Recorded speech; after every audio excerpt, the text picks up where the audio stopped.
A teologia de 3/8. Você falando assim parece um autor importante. De qualquer forma vai parecer importante, porque de fato é pra essas pessoas. Sim. Inevitavelmente. É uma aura, né? Uma auréola, pra ser mais específico. Messiânica. Sim.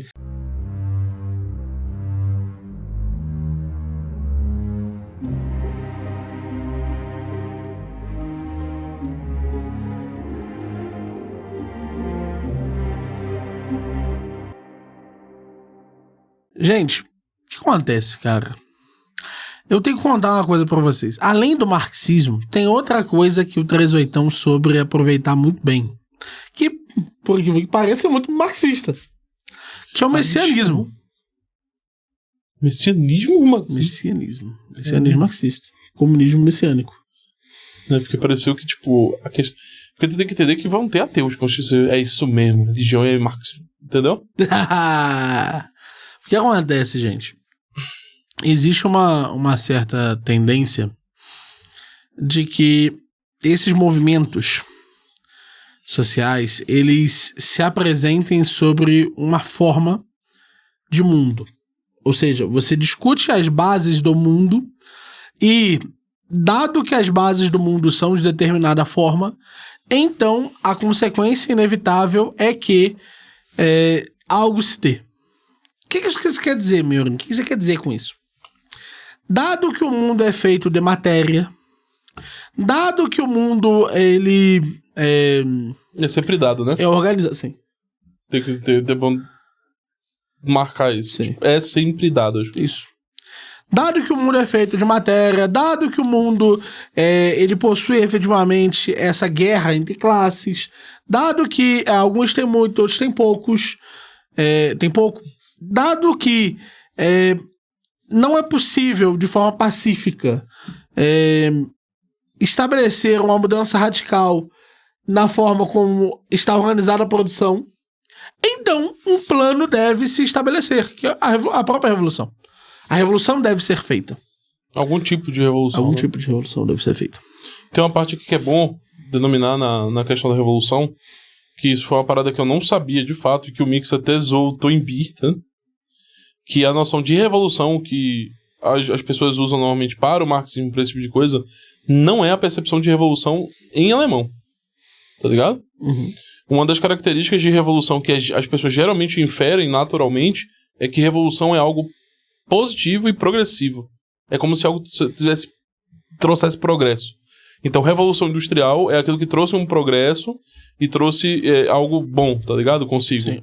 Um revolucionário pode ser usado em vários sentidos positivos. Sim, tipo, esse cara trouxe uma revolução pra ciência, que é assim que eu já vi, inclusive, marxistas se utilizarem. E para evitar esse erro na compreensão daquele que está recebendo a mensagem agora, é bom que ele entenda o seguinte: a noção de revolução, nesse sentido progressivo e positivo, não é a noção marxista de revolução. A noção marxista de revolução não é algo progressivo e positivo. É algo conflituoso, sanguinário, e que não necessariamente não é positivo em si.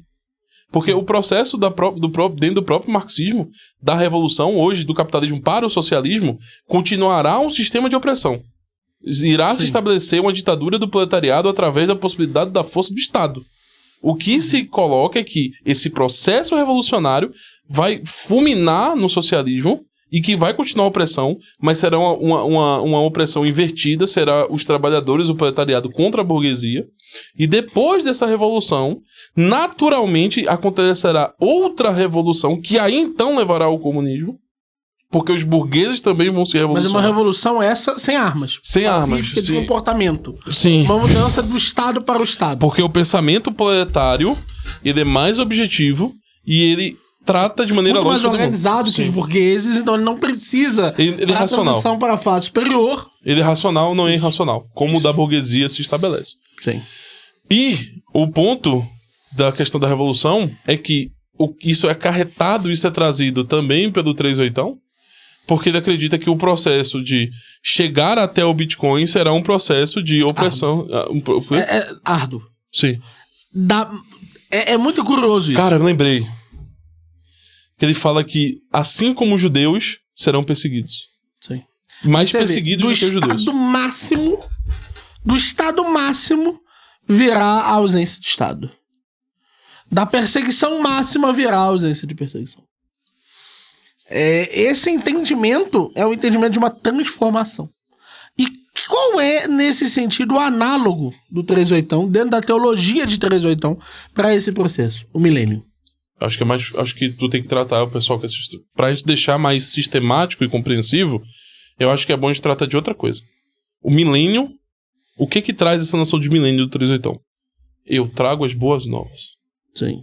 As boas novas, assim como... Antecede a desgraça. E trazem um processo de modificação e transformação do sujeito ao ponto em que ele vai conseguir lidar e compreender os fatores futuros que vão decorrer e vai saber lidar com isso. Ou seja, eu vou ser perseguido, mas eu sei que isso vai acontecer e eu tenho força interna da minha crença de que isso vai acontecer e que eu estou sendo justo nessa medida do que vai vir a acontecer. E ele vai ser, inclusive, ele é o Messias, porque ele é o primeiro a sofrer. Sim. É o que mais se destaca. Ele fala é o isso. grande homem da mudança. Eles me perseguem, já estou sendo processado, minha vida é difícil. E o que está acontecendo comigo hoje vai acontecer com todos vocês. Sim, e veja, se o que está acontecendo com o 3/8 hoje é o que vai ser o ápice da perseguição para todos, então tá tranquilo.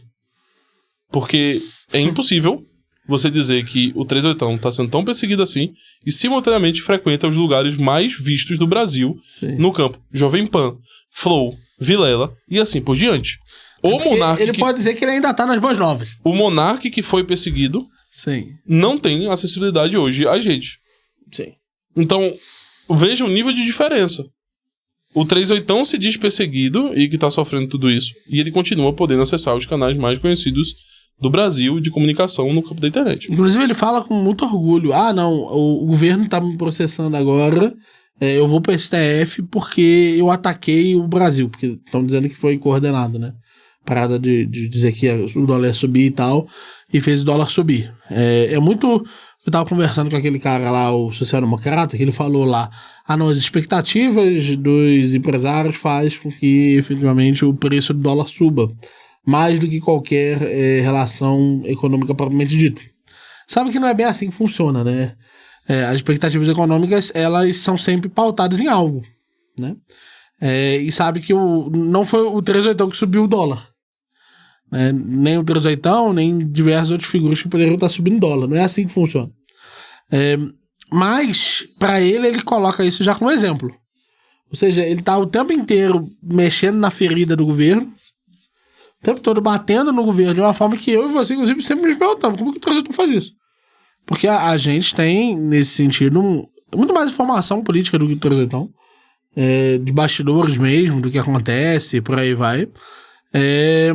E a gente não tem coragem de bater num governo assim. Porque a gente sabe, primeiro, a gente sabe o que é o governo Lula, a gente conhece todos os casos relacionados ao governo Lula, como o governo Lula é, de uma forma ou de outra, um governo, como posso pôr isso, que trata seus adversários políticos e aqueles que poderiam ter alguma coisa contra o governo de uma forma impiedosa. Sim. Né? Então, eu não preciso ser mais claro do que isso, né?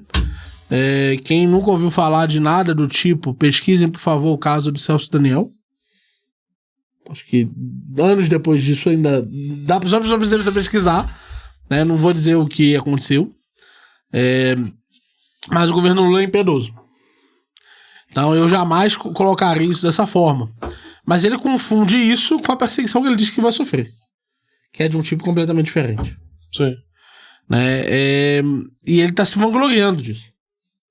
Ele tá achando isso uma coisa positiva. Ele não entendeu ainda o que os agoristas querem fazer. Ou entendeu, mas enfim.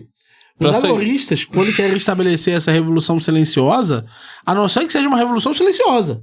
A questão não é que aumente a atenção para os agoristas, mas que aumente quantos agoristas estão, de fato, organizados. Pouco importa nesse sentido, até mesmo na disputa política, que alguém seja essa grande figura, meu Deus, a figura que tem milhões de seguidores. Isso é ruim do ponto de vista do algoritmo. Isso prejudica e não ajuda. E isso tem muito a ver com como ele se vê. Ele se vê como um Messias. Então, ele canaliza para si esse sofrimento. Só que no início ele é relutante. Veja que ele era o Messias relutante. Então, quantas vezes ele falou, gente, o 38, uma das formas que o 38 cresceu no YouTube foi desleal com o público dele. Foi dizer que ele ia parar de fazer vídeo.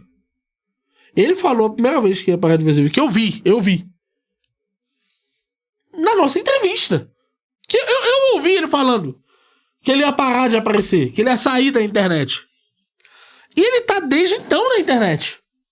Quantas e quantas vezes ele não falou que ele ia sumir? Então, há uma certa tendência do 38 nesse sentido, a cada vez mais afastar dessa noção de eu vou sair, eu vou embora, e mais aceitar, eu sou Marte. Eu vou lutar à frente disso. Isso é muito estranho. Não, mas isso é o soft deception dele para o real propósito, porque ele tá continuando, que não cabe aqui ser pronunciado. Mas, essa característica messiânica do 38 é uma coisa que é uma característica interna brasileira há muito tempo. Né? As figuras gostam de se utilizar bastante da religião.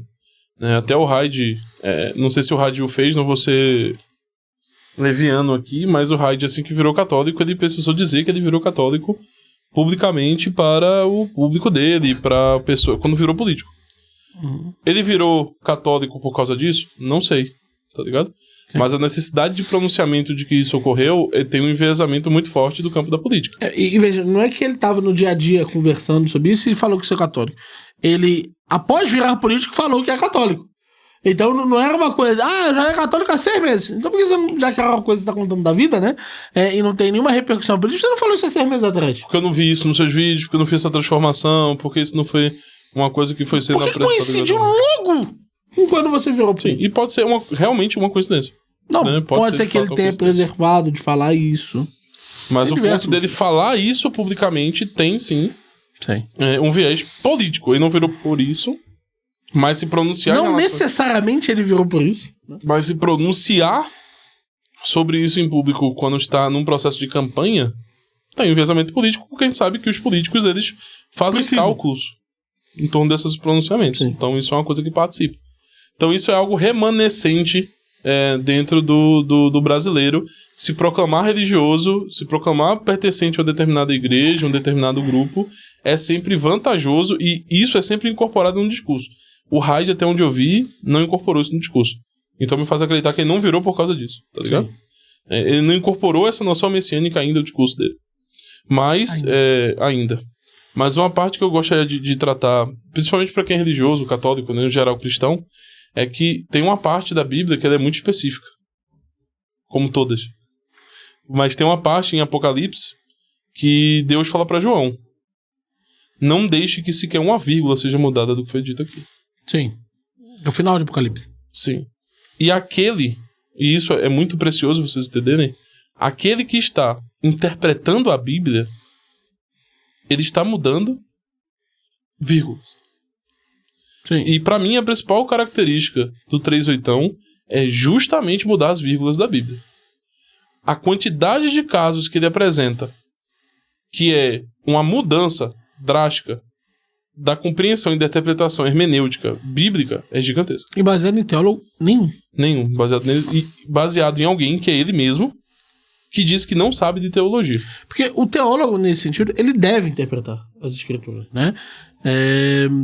E aí o que acontece é que a Igreja Católica já fechou questões, questão sobre algumas questões. Então, ali existe já o posicionamento. Mas, sobre os outros versículos, a Igreja Católica sempre se esforça para fechar a questão. Porque fechar a questão ajuda, de fato, a comunidade de fiéis a, de fato, o corpo de leigos, a se aproximarem da Bíblia com mais tranquilidade em relação ao que a Bíblia quer dizer. Mas muitos versículos não estão fechados. Então há espaço para o teólogo fazer isso. Mas o problema é que, além de todas as coisas que o 38 se presta a fazer, ele se presta também à teologia. Então, se ele fosse só teólogo do Bitcoin, já seria, por si só, uma grande coisa. E aqui, cara, eu preciso começar explicando. Excelente a questão das boas novas. Há as boas novas, há o martírio. Há o período em que E os que martírio fiéis... do caralho é esse, né? Estados Unidos, Bitcoin, riqueza. É um puta de um martírio, né, velho? Há o período em Que não os é uma fiéis... característica na Bíblia de um martírio. Sim. Os mártires, santos, na Bíblia... É só você parar pra ver Jesus. Quando ele tá em um processo de martírio, Sim. que é justamente o processo de ser perseguido... Calvário. O Calvário de Nosso Senhor Jesus Cristo, ele não tem riqueza. Inclusive, riqueza é uma coisa que não se apresenta em Jesus. Em outros personagens bíblicos, outros agentes bíblicos, já dizer personagem, cuidado. Em outros agentes bíblicos, a riqueza aparece. Jó, a riqueza aparece. Salomão, a riqueza aparece. Mas em Jesus, não aparece. Ainda mais no processo de Calvário. Sim. O processo de Calvário é um processo de sofrimento mesmo. É um processo de traição. É um processo violento. É um processo de perseguição. Sim. Então, aquele que se proclama como Messias... E isso é uma parte que eu acho que é muito importante a gente tratar aqui. É a parte visual. É a parte real. Não, que o que não seja visto não é real. Mas a parte que toca da realidade, que é o campo material. O catolicismo, diferente de algumas vertentes protestantes, ele trata muito dos frutos e do que está acontecendo. Sim. Não existe, e aí tem na Bíblia, né, por exemplo, não seja aquele que for morno será vomitado, né? Enquanto também diz que se seu coração for tão leve quanto de uma pena, também não serve. Sim. Então, a noção dos frutos, a noção do ensinamento através das ações, das suas ações. O cristianismo, o catolicismo, ele tem essa parte, de fato, onde você consegue denotar o corpo físico, que é justamente a própria igreja. E quando o 3.8 fala que ele está sendo perseguido e que ele está num processo tal qual de calvário em torno de ser o Messias do Bitcoin, e a vida dele é apenas uma vida que se fortalece em riquezas e não numa vida espiritual interna. Mas aí é uma questão calvinista. O quê? É a noção da ética protestante. O Calvino, ele acreditava que havia uma demonstração externa de ser escolhido. Os escolhidos, eles tinham... os predestinados, Deus dava mostras em vida de que aquela pessoa era um predestinado. É por isso, inclusive, Sim. que há uma confusão na ética protestante entre a salvação e o trabalho. O que acaba acontecendo com o 3.8 é que quanto mais a situação material dele se aproxima do bem, mais ele é escolhido. Mas, veja, eu entendo esse campo, mas ele não participa com o 3.8. E eu vou dizer o porquê. Existe uma diferença de você estar no caminho certo e existe uma diferença de você ser um Messias. Quando você é um Messiah, né, um Messias, existe um determinado tipo de aparato que precisa ter uma correspondência para essa realização. Existe uma diferença entre um padeiro que está seguindo a Deus em sua conformidade, em uma ética específica do empreendedor, tá ligado? Sim. Da prosperidade do empreendedor, de como ele se lida com Deus. E existe uma diferença disso para o Messias. Se o 3.8 fosse apenas e tão somente um homem... Um profeta. Fosse um homem que estivesse tão somente seguindo a Deus somente, entre aspas, somente entre aspas, faz sentido. Mas no caso dele, como ele diz, eu trago as boas novas, quer dizer que ele é o Messias. Eu vejo que no caso da psique do seguidor do 3.8, tem um pouco menos de necessidade do Messias por causa do Daniel Fraga. Daniel Fraga exerce para muitos deles... É porque tem vários Messias, né? Tiveram Messias. Né? O movimento anarcocapitalista, o movimento libertário, que eu sou um libertário, mas eu não posso dizer que não existem problemas. Existem problemas tão acentuados quanto os outros vertentes. Sim. Porque é o libertarianismo brasileiro. Então vai ter os vícios do brasileiro. Por necessidade. No caso do público do 3.8 e no caso do anarcocapitalista libertário brasileiro, ele tem muito um processo, graças ao grande misticismo, à grande junção de diversas religiões no Brasil, existe um processo... O quê? O sincretismo. O sincretismo muito forte. Existe a noção da sequência dos profetas. Existiram vários profetas e messias ao longo da Bíblia e ao longo da história cristã. Não, Messias teve vários profetas. Vários profetas, perdão. Tiveram vários profetas. E, quando nós estamos falando de profetas, dentro do cristianismo, existe uma sequência. Então, às vezes é filho do outro, tipo, é da família, ou tem o mesmo sangue, teve uma relação em algum momento, ou foi proclamado que ele iria vir, tá ligado? E no anarcocapitalismo, tem essa sequência lógica de profetas. A história do anarcocapitalismo brasileiro. Brasileiro tem essa sequência de profetas, tá ligado? O profeta brasileiro, no caso, o primeiro seria o Daniel Fraga, tá ligado? Alguns, até os irmãos Quioca. Seria o primeiro, depois vem o Daniel Fraga, porque vem aquele que traz, né? E aí os que continuam. Sim. E no caso do 38ão, ele é mais um.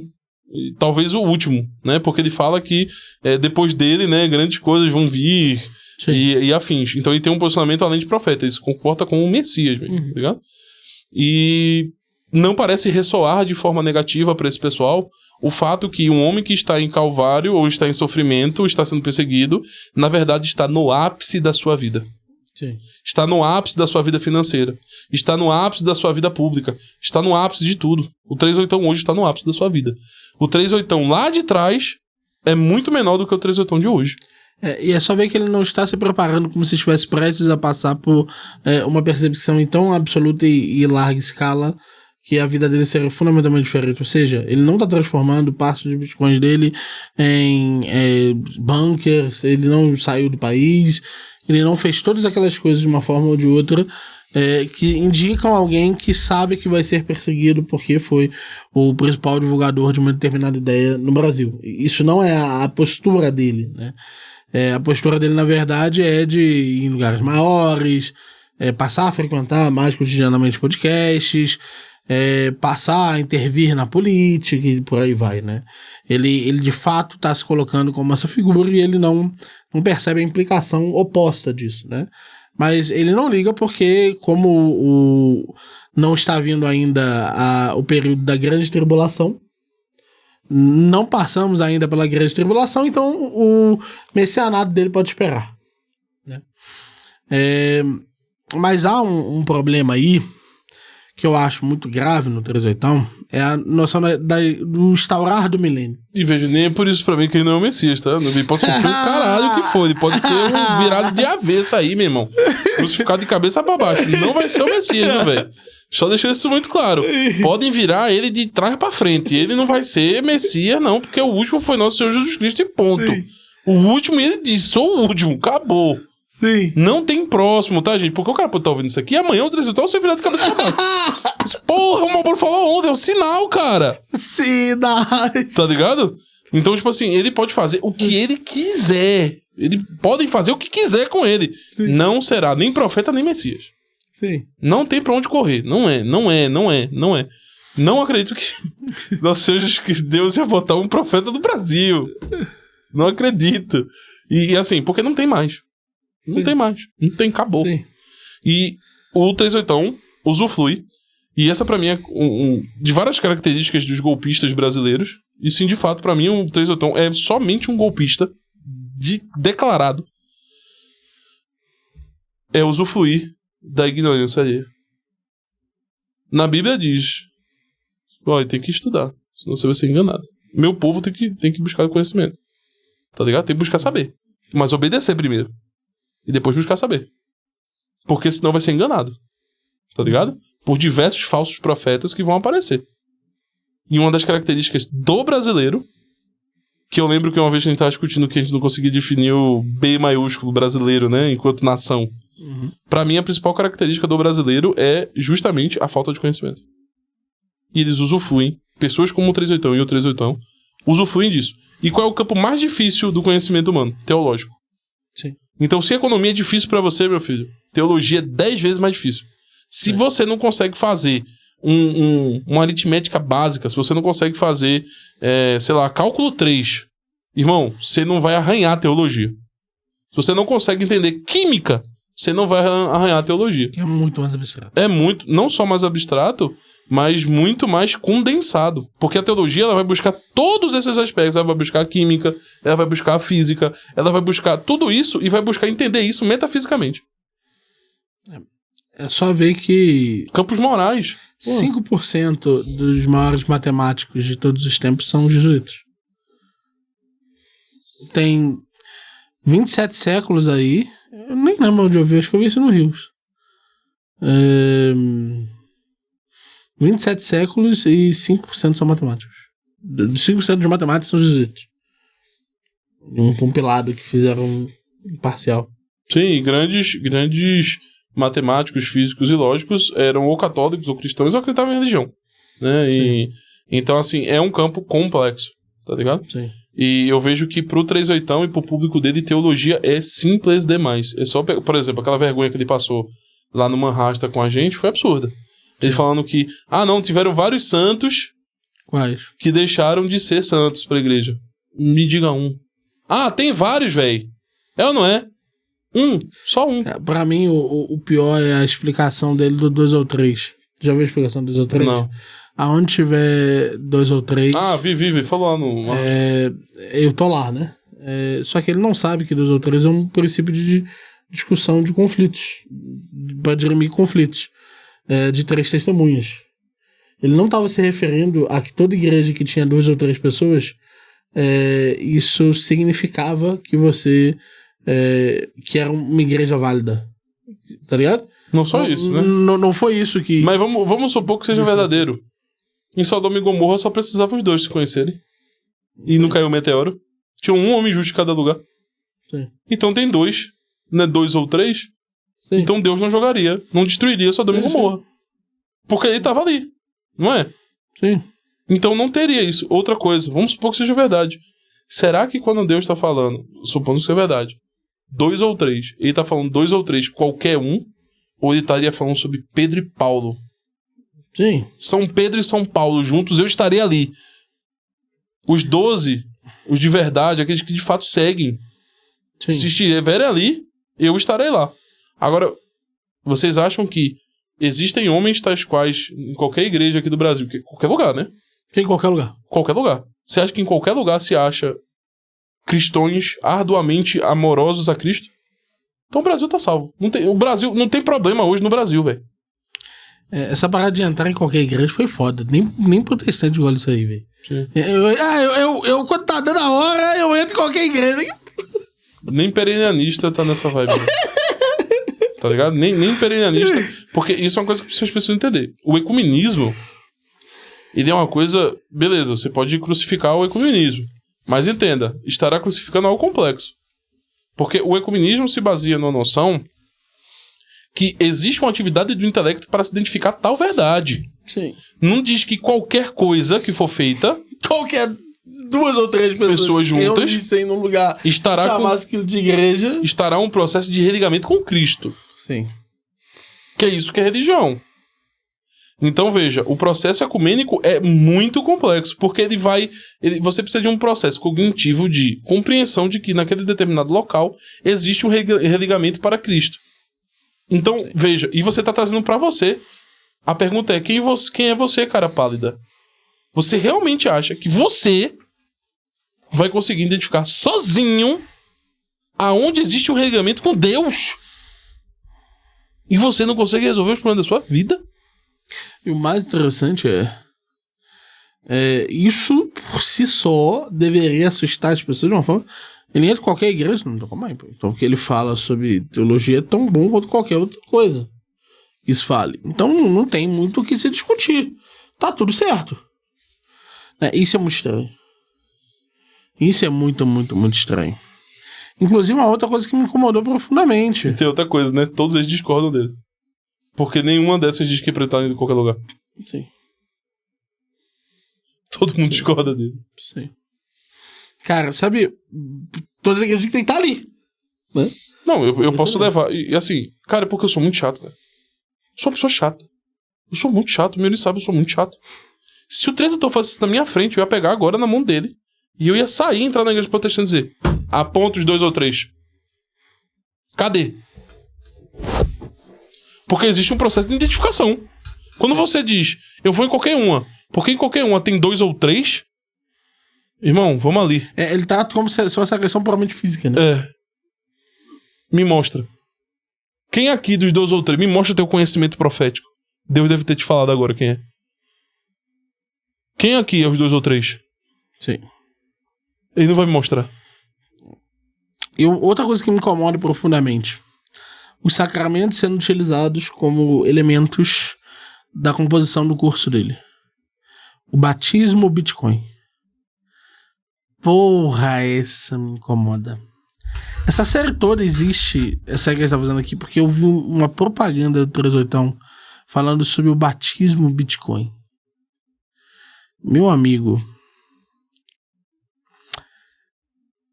como que eu ponho isso? João Batista dizia que não era nem digno de lavar os pés de Cristo. Entende? Ele dizia que o seu batismo era por água. João Batista não era um bagulho de Jesus, não era? Ele era primo. Ele era primo, então. É que eu te falei o negócio do sangue. Cara, sim. Irmão, o cara era primo de Jesus. Ei, se você fosse sim. Primo de Jesus, irmão, você tava numa vibe completamente diferente hoje, velho. Tipo, ele era primo. Ele tinha uma... E ele foi anunciado como aquele que iria anunciar. Existe um processo chamado anunciação que foi feito por João Batista às prévias de Cristo. E o processo de vida dele é muito específico. Ele foi pro deserto. Não, ele dizia: se você tem 2, dê metade. Quem cobra impostos não cobra mais do que devia. Ninguém tome o dinheiro de ninguém. Entende? Um homem não deve tomar o dinheiro de outro. E ele trabalha muito com essa questão, tá ligado? De quais são algumas das mensagens que precisavam ser repassadas, amar o irmão, tá ligado? Tipo, tudo isso ali. E ele era tido como um cara muito diferenciado. Tipo, todo mundo via. Ele é de Santos? Sim. Acho que todos os patrísticos são, todos os patriarcas são, né? Não, então, todos eles foram salvos. Cristo, quando vai à mansão dos mortos, salva os patriarcas. Aqueles que foram nobres, por aí vai. Porque eles não tiveram a oportunidade do batismo e de serem livres do pecado original e por aí vai. Mas há uma questão que eu acho que é muito específica na apresentação de João Batista, é que ele batiza Jesus. E o batismo é considerado como o início. Não, pra Agostinho o batismo é o rolê, velho. Pra Santo Agostinho, tipo, o batismo te faz ver as coisas. Sim. E ele, de muitas formas... Aí o cara que é desinformado, fala assim, caramba, então eu tô vendo aqui, eu nem fui batizar. Não, faz ver as coisas, a realidade teológica das coisas. Tipo, vai você ver, distinguir bem o certo do errado. Sim. Então é uma ferramenta extremamente importante na chamada economia da salvação. E mesmo que você, às vezes, velho, você nem seja... Porra, você seja cristão, você seja protestante. Mas, cara, vai lá e se batiza, tipo... Batiza. Faz um batismo, vai lá na igreja, faz um batismo. Cara, mas... Faz um batismo. É que ele não pode batizar... mas na igreja aceita. Tem certas... Na igreja tem aquele bagulho lá do batismo que aceita diversos batismos, diversos grupos. Aceita da ortodoxa, por exemplo, tá ligado? Sim. Aceita da luterana. Se ele for em nome do Pai e do Filho e do Espírito Santo. Sim. Inclusive, eu não sabia disso, é recomendado que você ande com água benta no bolso, sabia? Pra se tiver alguém morrendo... Sim. Você pode batizar a pessoa, se ela não for batizada. Sim. Mas há uma certa noção de que o batismo é um sacramento importante em geral. Sim. Ainda que ele não seja, propriamente dito, feito sob a fórmula católica clássica, que é a certa. Sim. Mas o batismo tem... Aliás, seja feito sob a fórmula certa, mas não seja para a fé correta.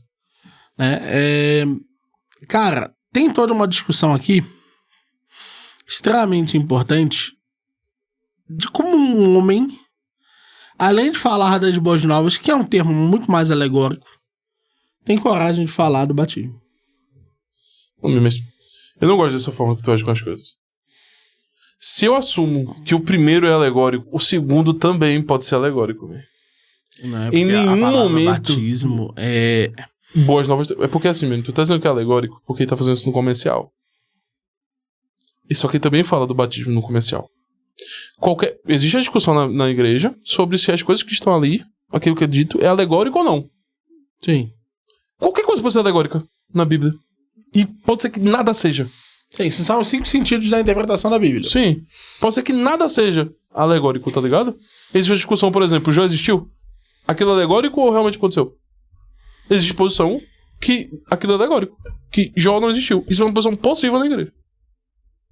Ele pode dizer sobre Jó e dizer que tá falando alegoricamente. Mas a questão de ser alegórico dentro da igreja é que existe uma correspondência para a verdade de Deus.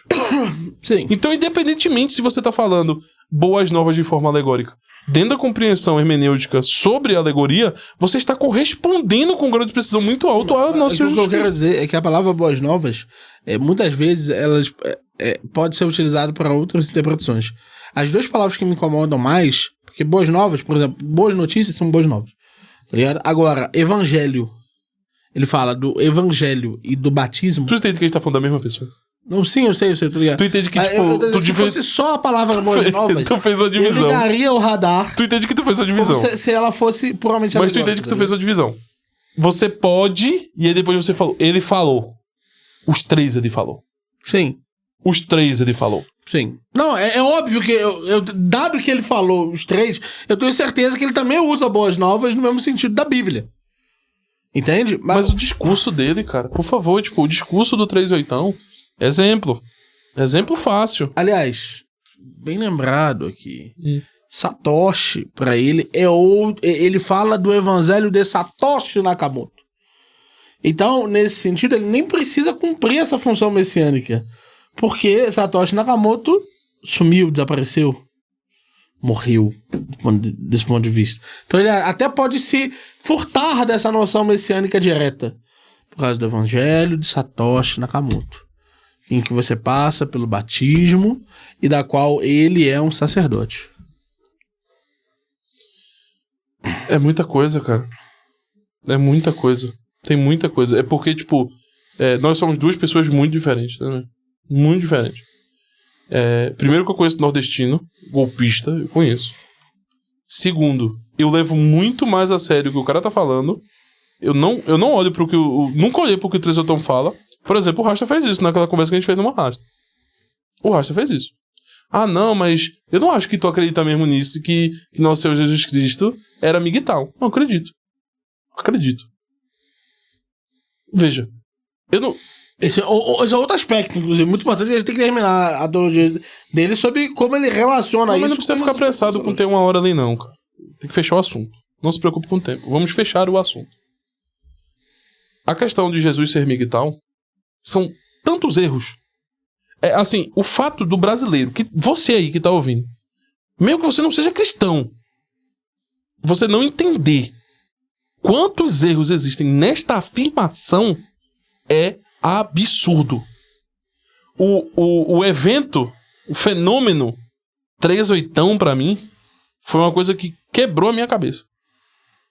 Porque ele falou sobre são tantos erros nítidos. Cara, se você conhece... Inclusive o Malboro errou nessa. O quê? Falou que ele ia morrer pela boca.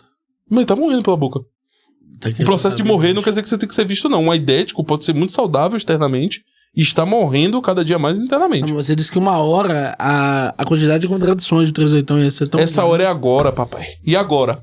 Vou fazer o quê? Tá igual o 3/8, realinhando as expectativas pra frente. Não, eu não disse data. Não disse data, mas de fato... E eu não disse que iam ser todos. Claro. Nunca falo...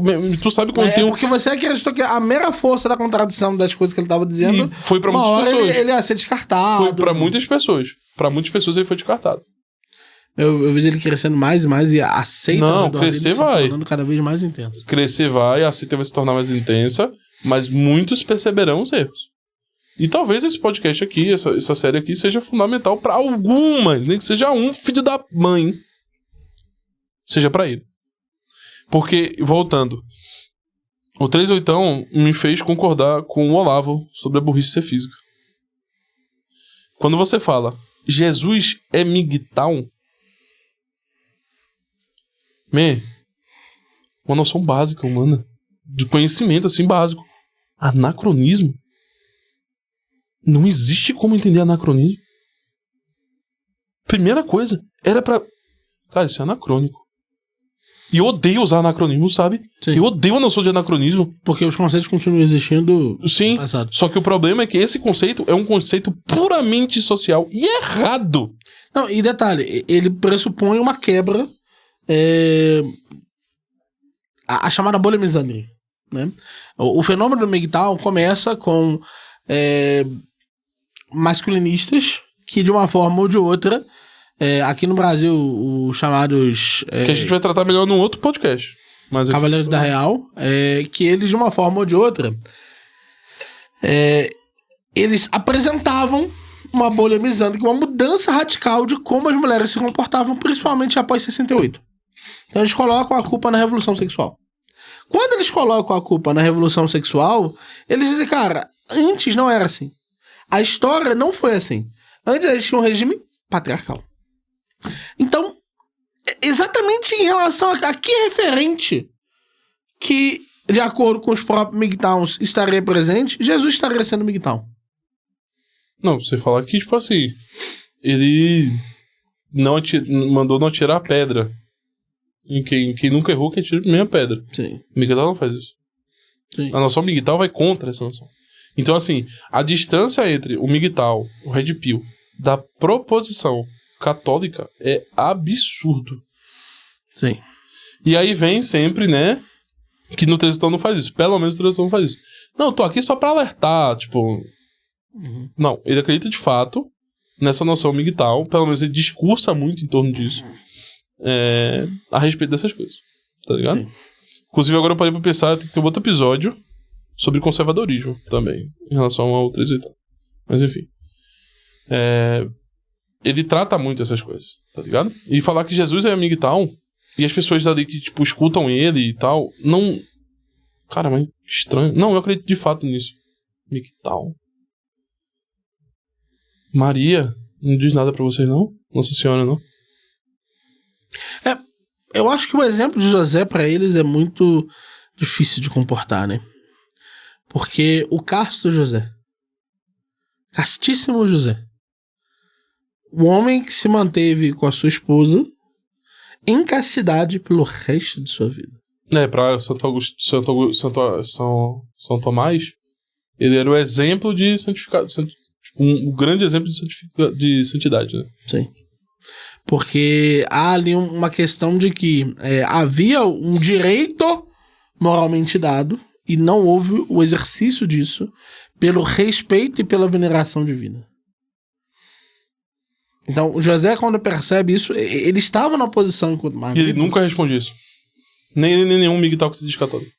Toda vez que puxam isso, ele... eu lá quero saber se eles transavam, velho. Não é sobre isso.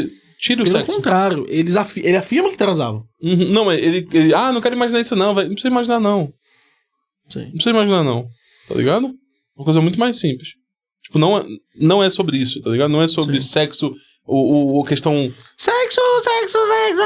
A questão puramente carnal, tá ligado? Sim, que é o que o pessoal faz. Né? Tipo, eu tô ridicularizando porque a palavra usando aqui é sexo.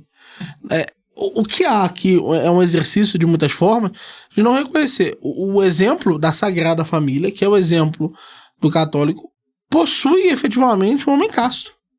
Isso significa dizer que não deve haver... Por exemplo, eu li recentemente um livro do Felipe Aquino sobre a vida sexual no casamento, em que ele dá diversos motivos, razões efetivas pelo qual o sexo é uma necessidade por casal, é algo extremamente importante, você faz sexo com a alma, é preciso que a mulher faça um esforço efetivo de manter-se realizando sexo regularmente, porque o homem, nesse sentido, ele se manifesta e se expressa por meio da sua sexualidade. Então, é importante o sexo. Também pela sexualidade, né? Também pela sexualidade. Mas a sexualidade dentro do casamento, pro homem, é um parâmetro da autoestima dele. Mas também, porque tem uma forma de casamento que o Maritan seguiu, que você casa com a mulher, com a sua esposa, e você não realiza sexo. Sim, não. Então, o caso próprio... Sim. Mas é porque, tipo, era Maria, Nossa Senhora, aí o cara pode não entender isso, tá ligado? Mas, assim, existe essa possibilidade de que você vai continuar se expressando como homem, mesmo sem a noção sexual. Sim. Então, tipo, mas uma das a noção sexual, nesse sentido, é recomendado. Sim, e é uma das possibilidades. Não só isso, mas ela é a opção recomendada no sentido de que se você, por exemplo, se o Maritan tivesse entrado nessa relação com essa ideia e ele tivesse traído, por exemplo, a esposa dele, ele teria sido considerado mais culpado porque ele se expôs à situação de fragilidade indevidamente, tá ligado? Então é o tipo de coisa que não é recomendado. É possível, é legítimo, mas não é recomendado, entendeu? Que é entender que o sexo tem, do ponto de vista do casal, uma função. É porque as recomendações, e tem sempre que trazer isso à tona. Todo mundo quer transar, eu também quero também, mas assim, a recomendação é noção geral, né? A generalidade. Sim, isso que eu tô falando. Então, assim, mas existem recomendações específicas. Por exemplo, tu já tratou do negativo. Se ele traísse, mas se ele não trair, e ele também se mantiver no casamento sem um ato sexual, também é mais forte. Não. Sim. Não. Porque esse é um dos pressupostos fundamentais do porquê o filho, nesse sentido, tem tanta importância. Porque o sexo, ele é a confirmação do voto. Então, confirmar o voto nesse sentido é positivo. É a renovação do voto do casamento. Mas veja, eu não disse que era negativo. Então, essa é a diferença. Não é nesse sentido. Você entende que eu não tô argumentando sobre ser negativo. Porque o que eu tô explicando é que a escolha do celibato, do celibato marital, ela pode acontecer, mas ela não é algo que é considerado por os participantes daquele celibato, não é considerado algo mais virtuoso do que não fazê-lo. É porque tem as recomendações do porquê se faz ele. Você não faz ele aleatoriamente, tá ligado? Por exemplo, um caso é uma pessoa que é homossexual, tá ligado? Uhum. E ele não quer praticar o ato sexual, saca? Com a mulher, não consegue, faz mal, sei lá, alguma coisa, tá ligado? E, tipo, ele não ter relações com homens e simultaneamente se manter num relacionamento, cara, isso é muito positivo pra ele, tá ligado? O segundo caso, que também é recomendado, como foi o caso do Maritan. Ele não quer ter as questões sexuais e a questão de filhos, mas ele traz aquilo dali pra uma outra correspondência. Então, por exemplo, o Maritan, a gente tá usando aqui o nome dele porque ele foi tão específico na Igreja Católica e a participação dele, a influência dele na Igreja Católica foi tão grande que ele fez um feito tal qual. Será que ele faria se ele tivesse filho? E tem essa questão, tá ligado? Então, tipo, não é recomendado geral. É muito mais difícil, sem sombra de dúvidas, tanto é que Paulo fala, se seu corpo arde de desejo, case-se, tá ligado? Sim. E realize logo essa parada aí, tá ligado? Resolve isso aí, Sim. saca? Mas em contrapartida, a única coisa que não pode ser abdicada do cristão, a única coisa que não existe desculpa é pra caridade. Sim. Então, tipo assim, se ele deixa de realizar esses atos, ele se casa com aquela mulher pra promover caridade, pra promover a vida da igreja, pra ser participativo na igreja, tipo, é porque tem aquela parte lá de que o Agostinho fala, né, que a vida marital, né, o casamento, ele exige muito do homem, muito da mulher, e às vezes a gente pode até esquecer de nosso Senhor Jesus Cristo nesse processo, Sim. tá ligado? Torna-se a vida com mais competências, tá ligado? Sim. Então, assim, você vai ter filho, então você tem a competência da sua mulher, porque você tem que ter um esforço legítimo e contínuo de tentar fazer com que ela se torne uma pessoa melhor, mais santa, e você também tem que fazer isso com seus filhos. Sim. E aí tem os amigos dos seus filhos. Então a pluralidade...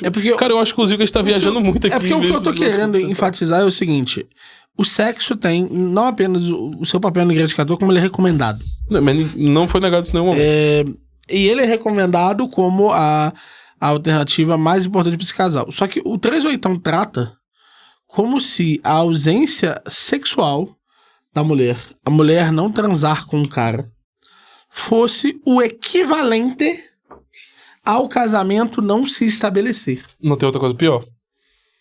Tem outra coisa pior, que é o contraditório dele. Ele fala que se você também faz muito com a sua mulher, aí ele faz muita felação com a mulher, você tá transando muito com a sua mulher, você tá dessensibilizando ela e ela vai trair você. Sim.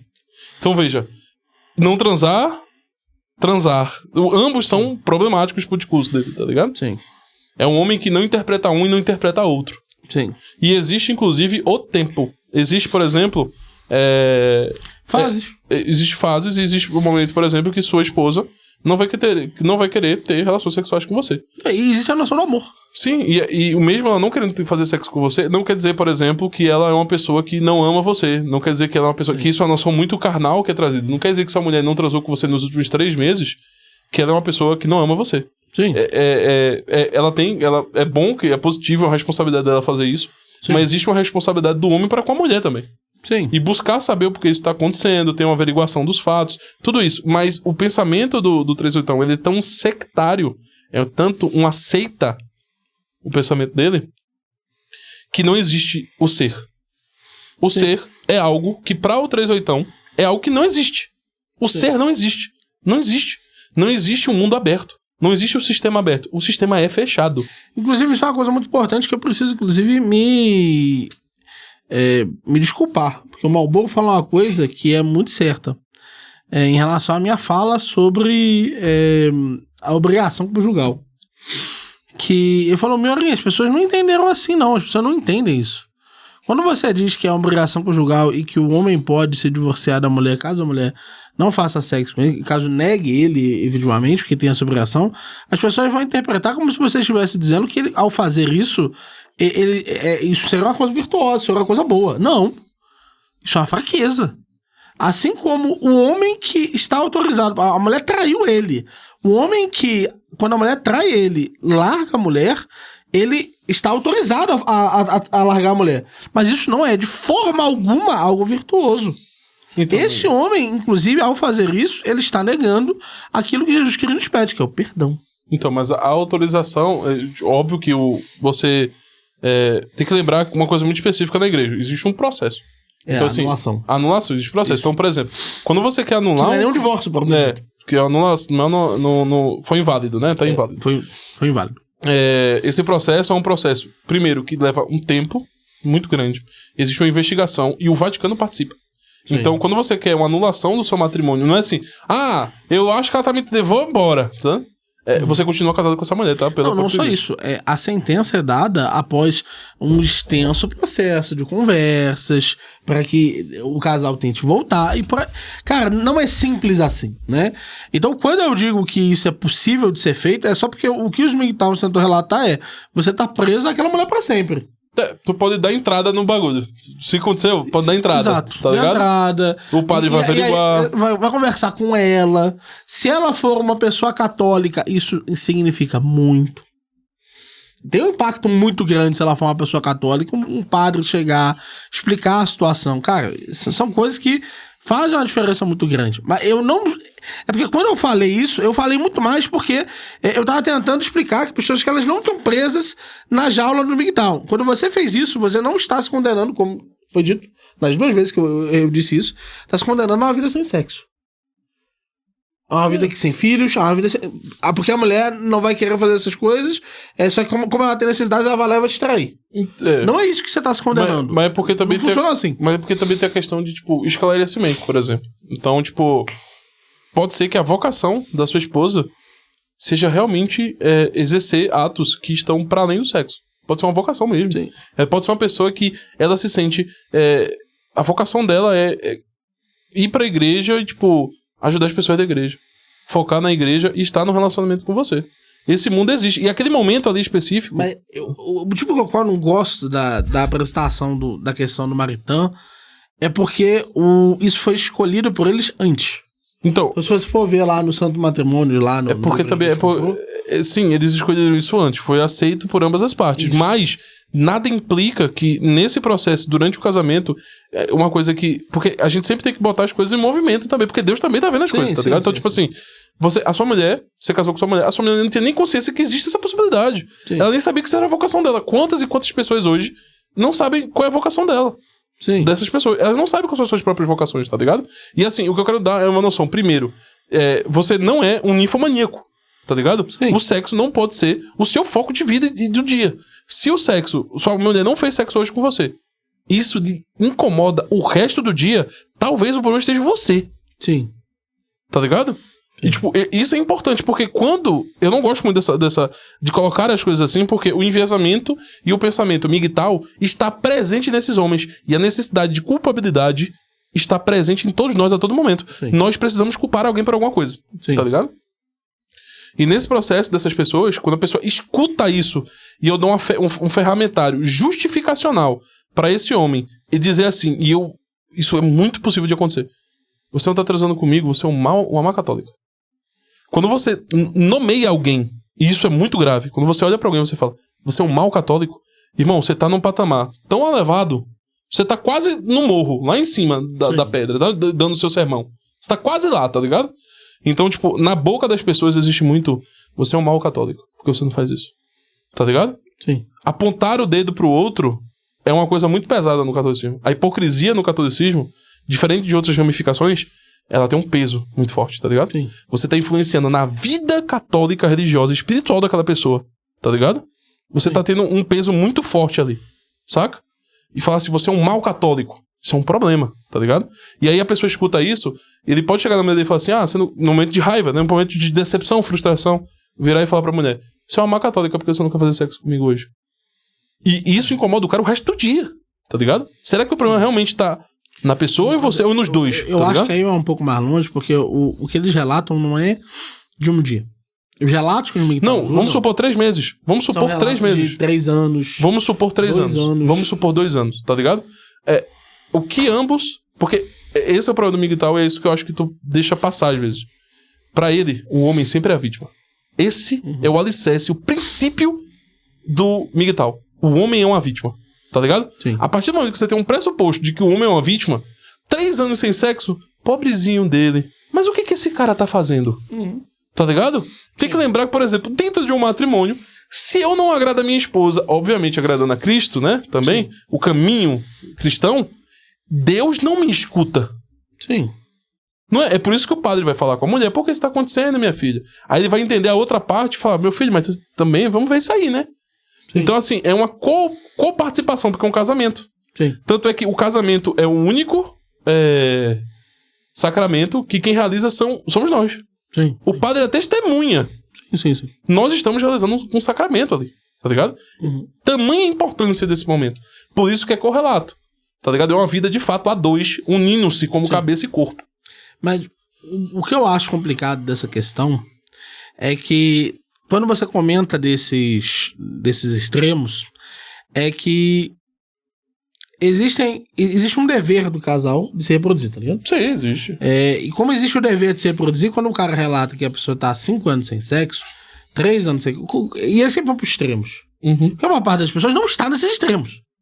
Tá? Você quando tá muito velho também, né? Tá já carcomido, sim, né? Mas a princípio é bem razoável, porque a maior parte das pessoas de 30, 25 anos não tá há 3 anos sem sexo. Sim. Só faz menos sexo do que gostaria. Sim. Mas não tá há 3 anos sem sexo. Né? Um casal casado há 3 anos é muito estranho. estranho. E tem outra coisa também, porque agora o negócio que tu vai botar o negócio do dever é porque tu entende que é outro extremo, né? É o cara que tá assim, nossa, não cumpri meu dever hoje de procriação. Tá de pau duro, irmão, pelo amor de Deus. Exato. Ele não tá pensando, eu quero muito ter um filho. Porque... Existem homens que estão nesse nível, tá? É pra isso que, efetivamente, a igreja trata a questão do dever. Porque tem a noção de que existe um dever que o homem tem que cumprir e que a mulher não pode ser obstáculo pra ele. Que é a noção de se reproduzir. Então, o prazer, nesse sentido, é um presente de Deus, mas o ter o filho é o dever desse marido. Então, há uma necessidade aí. Só que a maior parte deles, isso que me incomoda, é por isso que eu não vou deixar de dizer isso, de pedir desculpa sobre minha fala, é porque a maior parte deles transa de camisinha. Sim. A maior parte... Não existe dever conjugal estabelecido aí se você tá transando de camisinha. Se você tá, por exemplo, ejaculando fora. Isso não faz sentido. Na verdade, não tem nada a ver com a noção da salvação.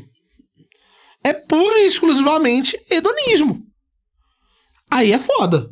Porque aí é a utilização de um subterfúgio. Você encontrou um subterfúgio pra atacar a sua mulher que é católica. Entende? A sua mulher que é cristã. É porque tem certas coisas, cara, que precisa de um certo nível de esclarecimento daquele que escuta também, tá ligado? Sim. Então, tipo assim, eu não gosto de fazer afirmações que dependem de um esclarecimento do sujeito que tá ouvindo. Sim. Porque o mundo do desejo, e pro brasileiro, ele é muito forte, tá ligado? Latino, tá ali, velho, tá ligado? Uhum. Então o cara às vezes só precisa de um tantinho pra fazer um tantão. Sim. Tá ligado? Que é o próprio caso do 38. Sim. Ele quer um tantinho pra fazer um tantão. Tá ligado? Sim. Que é o que ele faz. Exemplo. Que ele pegou lá naquela conversa no podcast com as mulheres lá. Paulo diz que a mulher não pode ensinar sobre esse tipo de coisa. Mas ele tá falando da igreja. Ele não tá falando em casa. Tanto é que a mulher pergunta, mas eu não posso ensinar a religião pro meu filho, não? Pode, deve. Sim. Tá ligado? E aí eles fazem essa proclamação. E, cara, quantos e quantos não ouviram isso e falaram, cara, minha mulher não pode ensinar meu filho aqui em casa a religião, não. É religião aqui, não. Tá ligado? Sim. Ela pode. É um dever materno, é um dever da mãe ensinar isso também.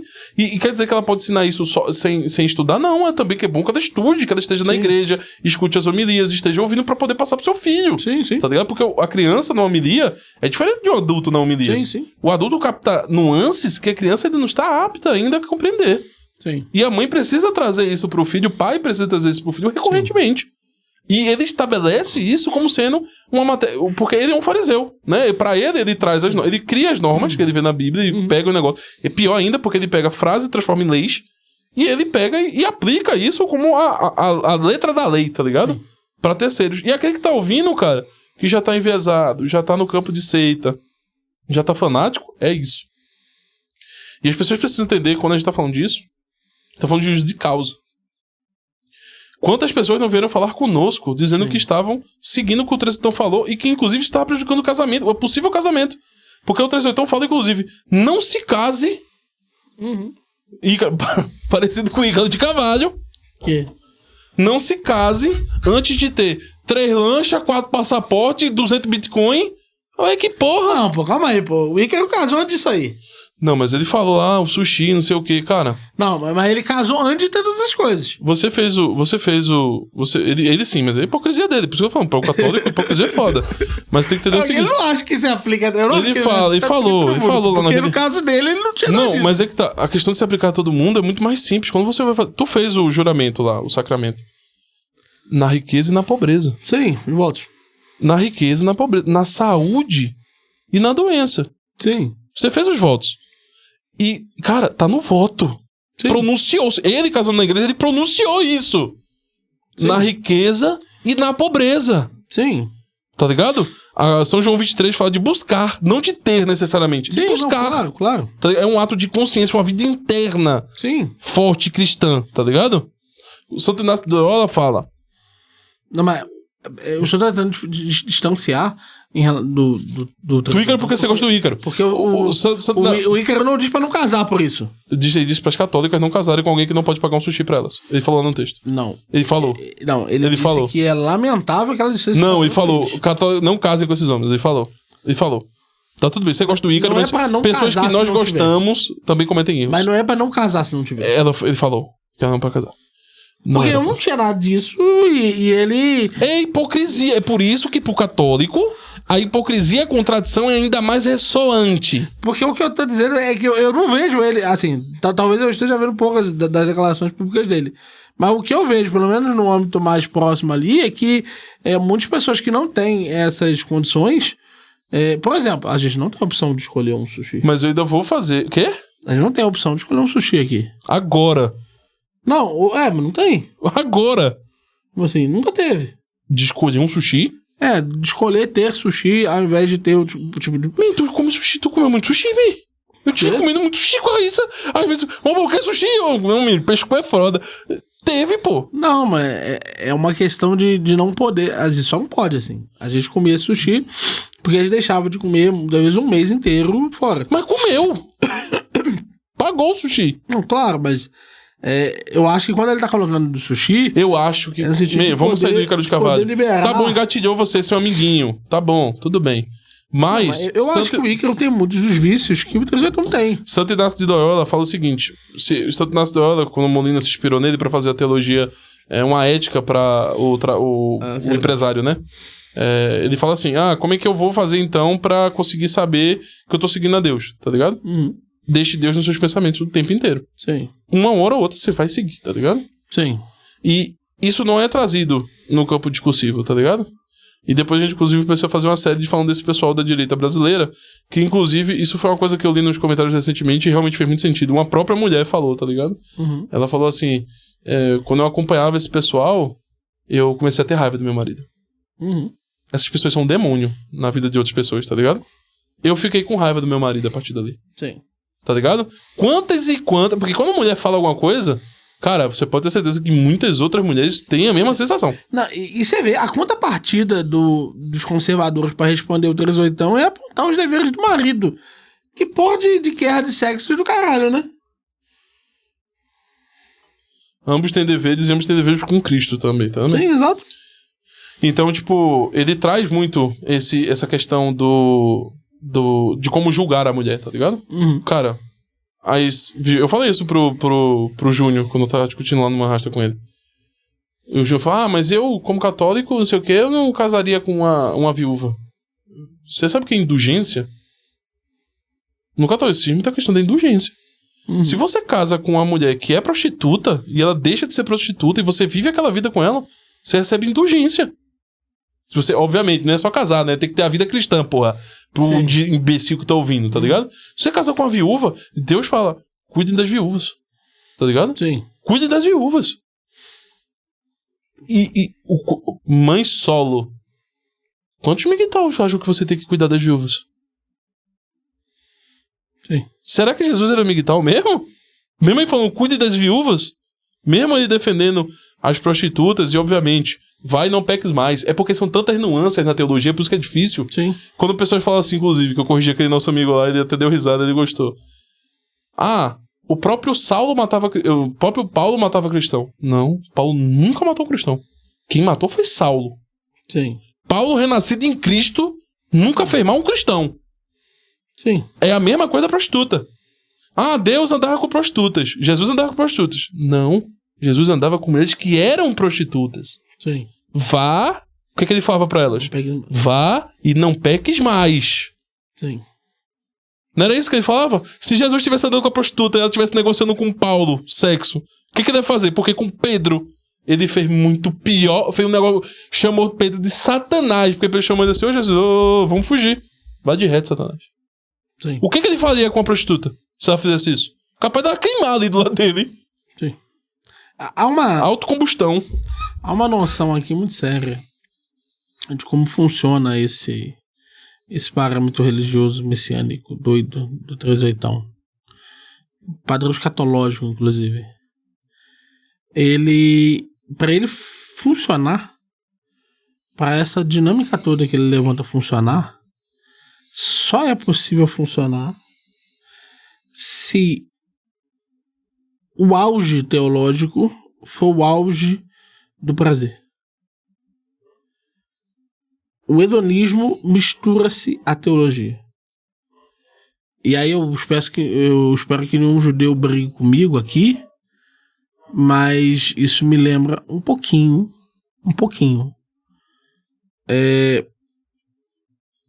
Cabala. A noção de que há uma demonstração externa, e aí tem um teólogo judaico, um rabino, que é o que fala do tribunal celeste, que há uma conformidade entre o padrão da vida, porque como não havia ali ainda um certo nível de... como o Messias não havia chegado ainda, não havia quebra disso, mas havia uma certa relação entre a prosperidade da vida e o seguir os mandamentos de Cristo. De Deus. Né? Isso se converte na teologia protestante depois. Então há a teologia da prosperidade. Mas eu acho que, para mim, lembra mais a Cabala. Porque a Cabala é o sinal externo que vai ser conformado, por exemplo, com as bênçãos que Jó recebe. Após, de fato, ter... Porque, veja, a forma que Deus interagia conosco antes do Messias, da antiga aliança, eram as bênçãos em vida. Então fazia-se o possível para que a vida daquela pessoa fosse uma vida de exemplos do porquê seguir a Deus. Salomão, por exemplo. Um homem mais próspero. Só que essa noção no 38, para mim, que é uma conexão muito séria dele com o judaísmo, faz com que ele veja isso no hedonismo. E veja, não estou dizendo que os judeus são necessariamente hedonistas. Mas eu estou dizendo que há essa noção da performance máxima da cabala do dinheiro. Para mim. E isso, para mim, representa uma coisa clara. Nem todo judeu também usa cabala, né? Não, exato. Nem todo judeu usa cabala. Embora boa parte dos judeus conhecidos, né, da grande mídia, usem a cabala. A cabala é um conjunto de ensinamentos muito famosos, por assim dizer. As pessoas têm muito interesse na cabala. Mas o que eu vejo do 38 é isso para se tornar uma seita dos últimos dias, que é aquelas em que há extremo hedonismo, há extrema putaria, sexo deliberado e absoluto, eu não vejo faltar muito. É o conceito de perdição total, né?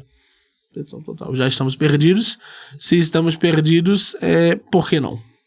Né? Que é uma corruptela da danação total calvinista. Calvino não aceitaria isso. Entende? Então, há uma forma de enfrentar esses conceitos que é estranho. E eu acredito que a teologia seja, mal ou bem, o que mais pega as pessoas. De todos os aspectos do 38. Esse é o que acaba entrando na cabeça do cara e o cara, sem ver, tá repetindo. Sem ver, tá pensando igual. Não sei, cara, porque... Concordo que é porque são tantos negativos que eu não sei como... Acho que cada um dos fatores... cada um dos afetos afetam afetados diferentes, né? Sim. Então tem um que vai afetar mais de um lado, tem outro que vai afetar mais do outro, tá Mas ligado? o mais geral pra mim é a teologia. Não, teologia sim, não tô falando dos aspectos teológicos, tá ligado? Não, sim, mas eu tô falando, o mais geral no sentido de afetar as pessoas é a teologia.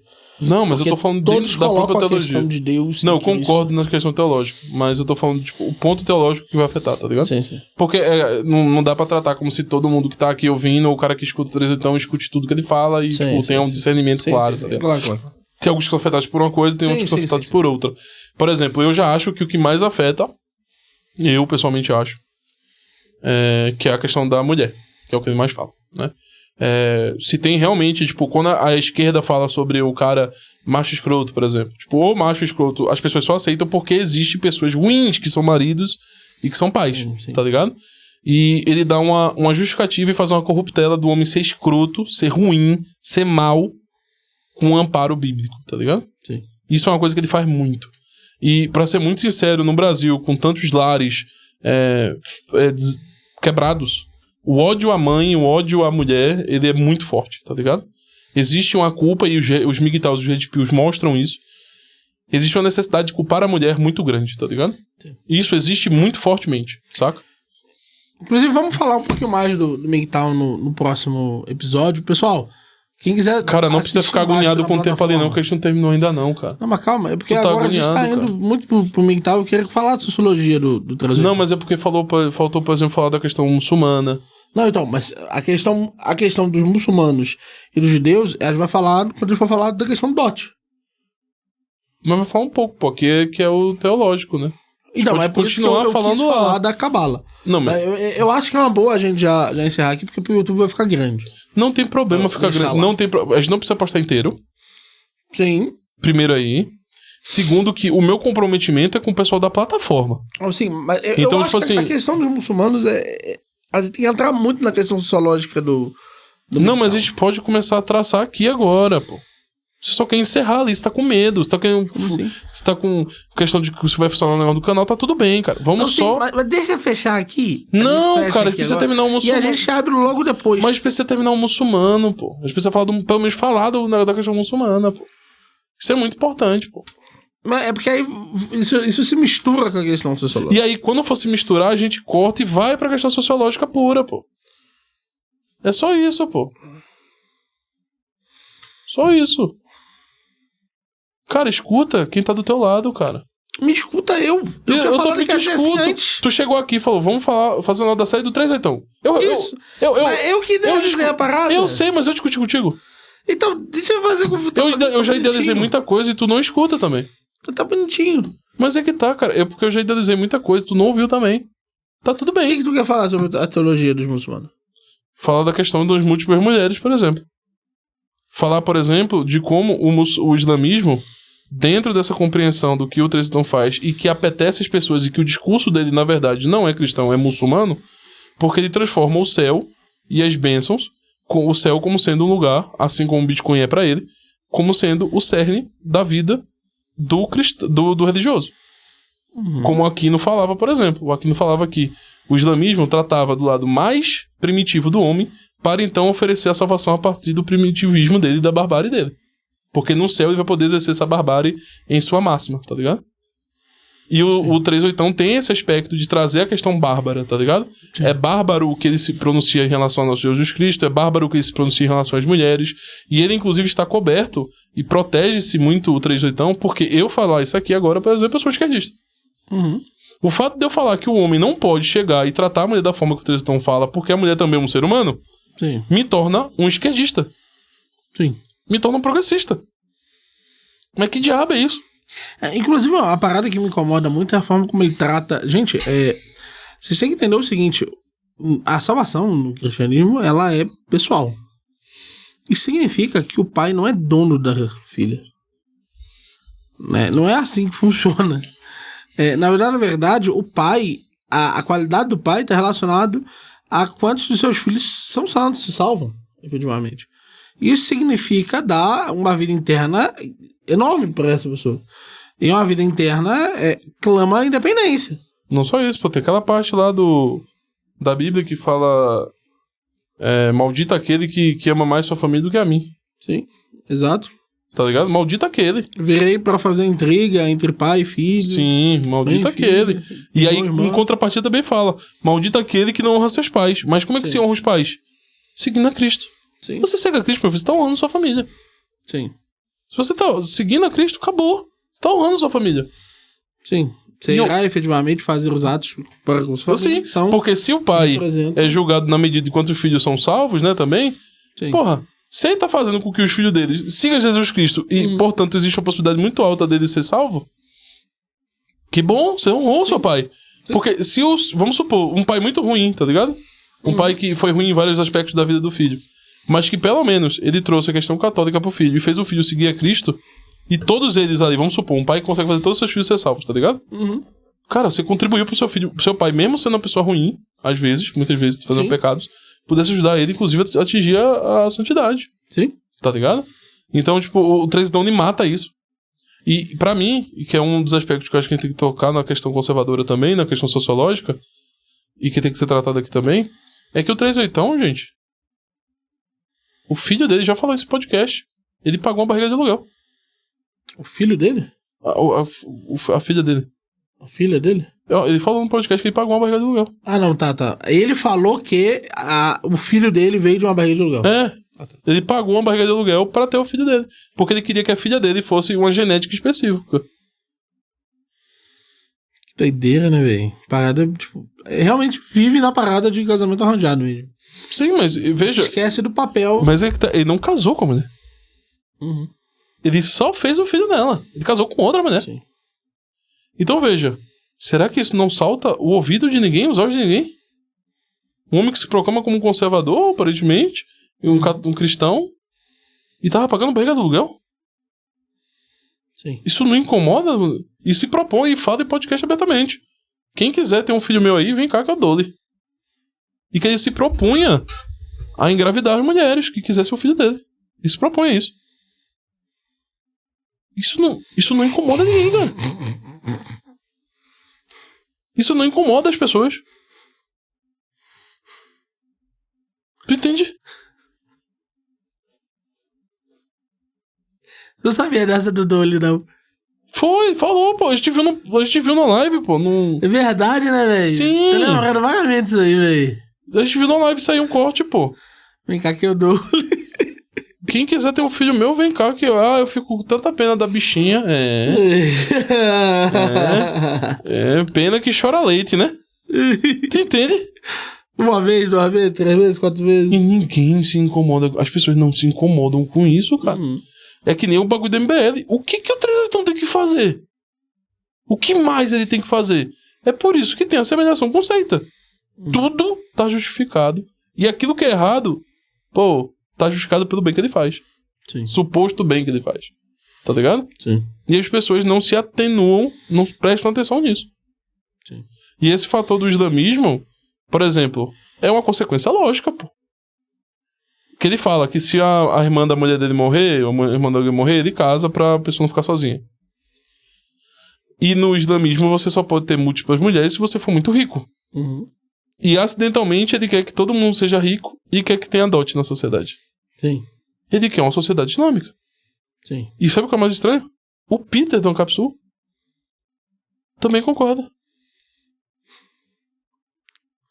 Bom, ele tava falando quão bom era que os islâmicos estavam entrando na Europa e estavam conseguindo ajustar o progressismo, lutar contra o progressismo na o Europa. Icaro já falou isso aí.